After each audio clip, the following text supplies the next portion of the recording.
Facebook, YouTube, TikTok ৩টা প্রতিষ্ঠানকেই বলেছি যে তারা যেন স্থানীয়ভাবে তারা ফ্যাক্ট চেকার এবং তাদের লিগ্যাল অ্যাডভাইজার এবং লিগ্যাল টিমটা এমন কাউকে তারা মনোনীত করে যাদের আসলে বাংলাদেশের ইতিহাস, ঐতিহ্য, মূল্যবোধ, ধর্মীয় অনুভূতি এবং আইন সম্পর্কে পরিষ্কার ধারণা থাকে।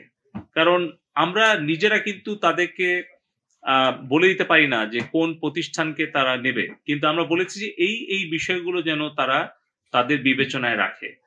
আর আমরা বলেছি যে তারা যদি তাদের এআই টুলও ডেভেলপ করে, তাহলে ডেভেলপটা কে করছে, কারা ডেভেলপার, তারা কোন কোন কিওয়ার্ড সিলেক্ট করে দিচ্ছে বা কোন কোন বিষয়গুলো তাদের এআই টুলকে ট্রেন আপ করছে, সেটার উপরেও কিন্তু সেই এআই টুলটা বিহেভ করবে।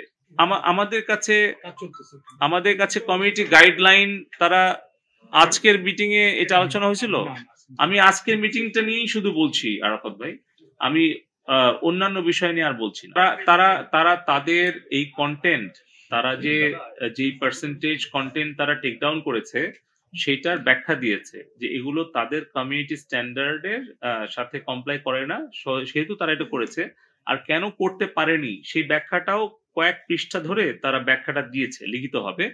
আর বলেছে যে তাদের অ্যাকাউন্ট গুলোকে ব্লক করার ব্যাপারে তারা একটু মানে শক্ত অবস্থায় থাকে এবং তার কারণও তারা ব্যাখ্যা করেছে। যেহেতু তারা একটা ব্রডকাস্টিং চ্যানেল, তারা অনেক ব্যাখ্যা দিয়েছে।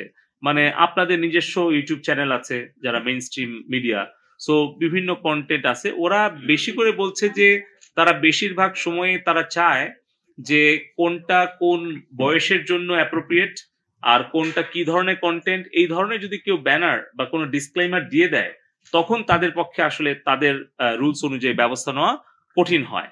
তারপরেও তারা বিস্তারিত ব্যাখ্যা দিয়েছে যে কোন কোন জায়গাতে তারা আমাদের সহযোগিতা করতে পারলো আর কোন কোন কন্টেন্ট টেকডাউনের জন্য করতে পারলো না। সেই বিষয়ে ভবিষ্যতে তারা আরো ক্লোজলি কাজ করবে এবং তারা আগামী দিনে সরাসরি আরেকটা বৈঠকের সময় চেয়েছে। তারা আসলে কিছু ব্যাপার আমাদের সাথে শেয়ার করেছে আর কিছু ব্যাপার বলেছে যে তারা তাদের legal team, technical team, global team, law enforcing team, এগুলো ভিন্ন ভিন্ন ক্যাটাগরিতে কথা বলবে। যেরকম তারা বলছে যে যখন কোনো একটা কন্টেন্ট তাদের কমিউনিটি স্ট্যান্ডার্ড ভায়োলেট করে বা কোনো দেশের আইন ভঙ্গ করে তখন সেটা টেকডাউন করা তাদের জন্য সহজ, কিন্তু সেখানেও তারা কোনটা করে নেই সেটা আমরা কারণ সহ ব্যাখ্যা দিয়েছি। তারা বলেছে যে এটা আগামী দিন আরো সহজে করবে, কিন্তু কিছু ব্যক্তির ব্যাপারে যখন হয় তখন সেই বিষয়টা তারা বলছে যে ওই ব্যক্তির সামগ্রিক কর্মকাণ্ডের একটা মানে ভ্যালুয়েশন তারা করে, ইভালুয়েশন করে।